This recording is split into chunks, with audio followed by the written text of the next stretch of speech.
नमस्कार, मी सीमाज किचनमध्ये तुम्हा सर्वांचे खूप खूप स्वागत आहे. मित्रांनो, आजची आपली रेसिपी अगदी साधी सिंपल आहे आणि सर्वच जण करू शकतील अशी देखील आहे. मी थोडीशी वेगळ्या पद्धतीने केलेली आहे. पहा तुम्हाला आवडते का?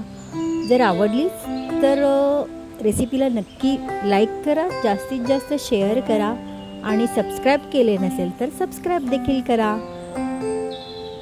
तर आजची आपली ही रेसिपी आहे फ्लावर आणि मटार यापासून आपण कोरमा बनवलेला आहे.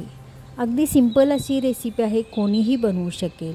मस्त चवीला खूप छान आहे. आता फ्लावर मार्केटमध्ये खूप प्रमाणात येतो आहे आणि मटारसुद्धा अगदी फ्रेश मटार मिळायला चालू झालेले आहेत.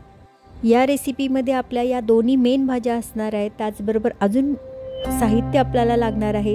ते साहित्य देखील आपल्या घरातच उपलब्ध असणार आहे. चला तर मग रेसिपीला सुरुवात करूया. इथे मी फ्लावर घेतलेला आहे. मी फ्लावरचे फक्त तुरे काढून घेतलेले आहेत आणि थोडासा मोठाच मी ठेवलेला आहे. तुरे साफ करून स्वच्छ धुवून घेतलेले आहेत. आता कढईमध्ये आपण 3 टेबलस्पून तेल घालून घेतलेलं आहे.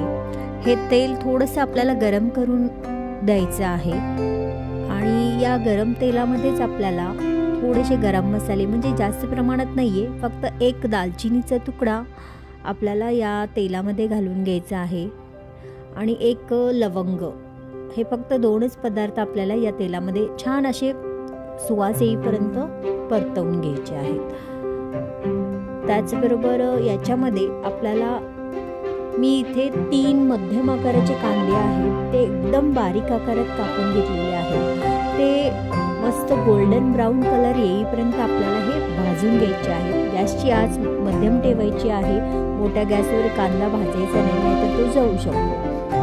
मध्यम गॅसवरच आपल्याला हा कांदा चांगला भाजून घ्यायचा आहे. थोडासा कांदा भाजल्यानंतर याच्यामध्ये मी 1 टेबलस्पून अद्रक आणि मिरची आणि कोथिंबीर याचं वाटण आहे. याच्यामध्ये मी लसणाचा वापर केलेला नाही. हे सुद्धा तेलामध्ये छान परतवून घ्यायचं आहे. आता आपण एक दुसरा पॅन घेतलेला आहे. या पॅनमध्ये आपण 1 टेबलस्पून इथे बटर घालून घेऊया. बटर जर तुम्हाला घालायचं नसेल तर या ठिकाणी तुम्ही तेलसुद्धा घालू शकता. मी फक्त बटर एवढ्यासाठी वापरले कारण भाजीला थोडासा एक बटरचा स्मेल येतो आणि टेस्टसुद्धा भाजीला खूप छान येते, म्हणून इथे बटरचा वापर केलेला आहे. त्याचबरोबर आपण जे फ्लावरचे तुरे काढून घेतलेले आहेत ते फ्लावरचे तुरे, त्याचबरोबर याच्यामध्ये मी हे जवळपास पाव किलो तुरे आहेत फ्लावरचे आणि अर्धा पाव इथे मी मटार घेतलेले आहेत. मी चौघांसाठी ही भाजी बनवत आहे. याच्यानुसार मला आता म्हणजे हे प्रमाण पुरेसं आहे. जर तुम्हाला जास्त प्रमाणात बनवायचं असेल तर तुम्ही तुमच्या अंदाजानुसार भाजीचं प्रमाण वाढवू शकता.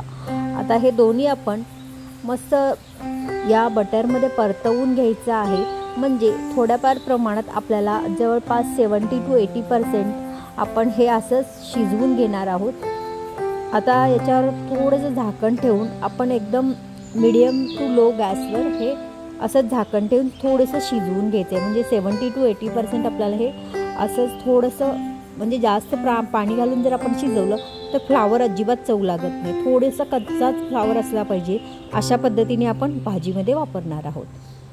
ते आपण दुसऱ्या गॅसवर परतायला ठेवलेलंच आहे. तोपर्यंत आपलं हे कांदा आणि हिरवं वाटण देखील मस्त परतलं गेलेलं आहे. अजून थोडा वेळ असंच लो गॅसवर आपण परतवून घेऊया. तोपर्यंत आपलं फ्लावर आणि मटार पाहूया. मस्त परतलं चाललेलं आहे हे देखील. याच्यामध्ये मी थोडंसं म्हणजे 1/4 टीस्पून मीठ घातलेलं आहे, कारण याचा जो तुरटपणा असतो तो निघून जातो मिठामुळे, म्हणून इथे मी थोडंसं मीठ घालून परतायला अजून थोडा वेळ ठेवते. आता हे पहा, आपले जे कांदा आणि हिरवं वाटण होतं छानरित्या परतलं गेलेलं आहे.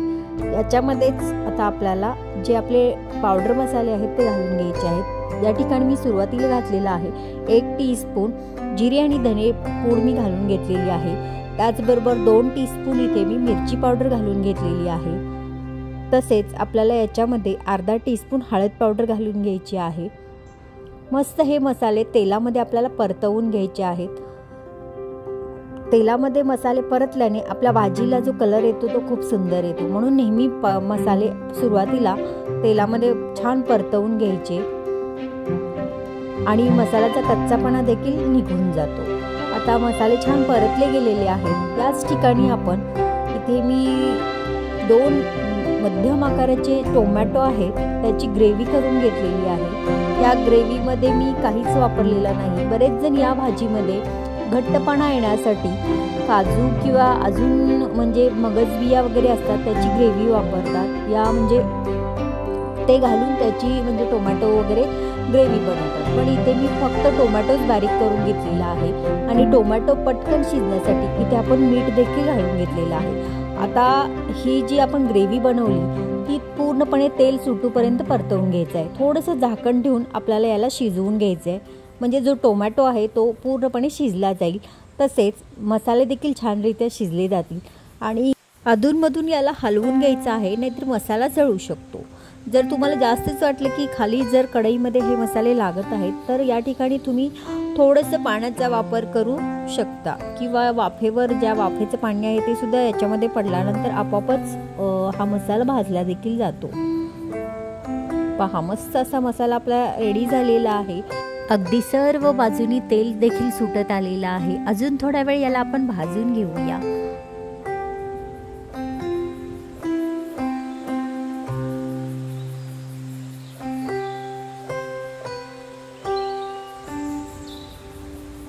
पहा, मस्त मसाला भाजलेला आहे, खूप छान असं झालेलं आहे। आता याच्यामध्ये आपण 2 टेबलस्पून इथे आपण अमूल फ्रेश क्रीम वापरणार आहोत।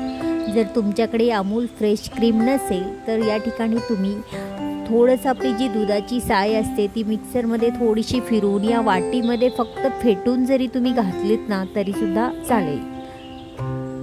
मस्त ती साय देखील ही म्हणजे जी क्रीम आहे ती देखील असं मसाल्यामध्ये पूर्णपणे परतवून घ्यायचं आहे।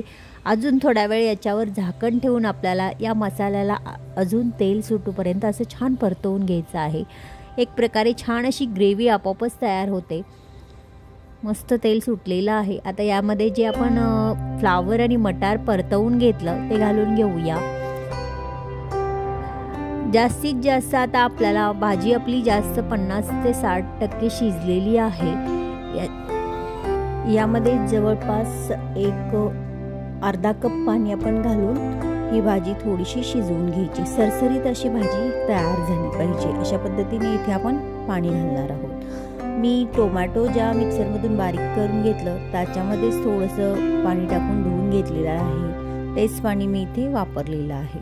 आता ही भाजी आपल्याला मध्यम आचेवर जास्तीत जास्त 10 मिनिट फक्त शिजवून घ्यायची आहे।